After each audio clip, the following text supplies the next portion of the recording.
Hi everyone. I have a, let's see, what is this thing here? Sorry. I have a Broil-Mate 7120-64 or 7120-64 model of barbecue grill. I wanted to just put a couple notes out here for anyone dealing with one of these. They're a little slightly different.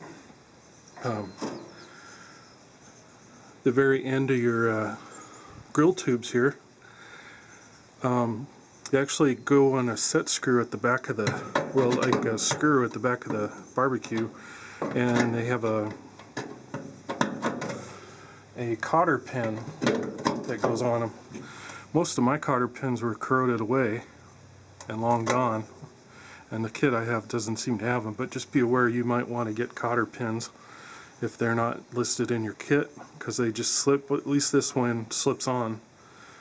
I'm gonna have to look at make sure the one I have actually slides on, but you put it in place, you put the screw in, and then you put a cotter pin around it to lock it in place.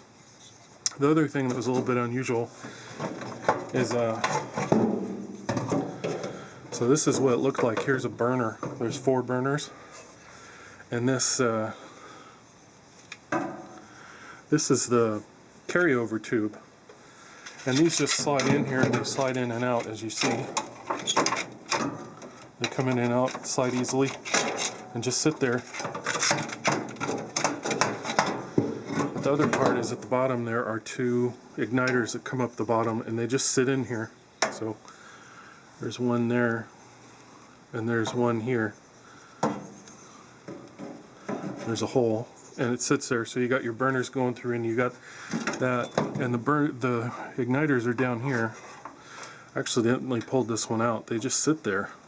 If anything clips them in, I don't know what it is. As you can see, mine has a lot of corrosion on it.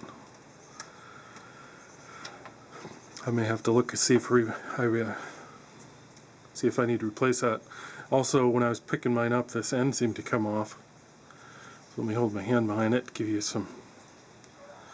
So what that plugs into, I don't know if that broke off or just pulled off. I mean, you get replacements, but they just sit at the bottom of the grill. So that was just a bit different. I thought I'd mention it.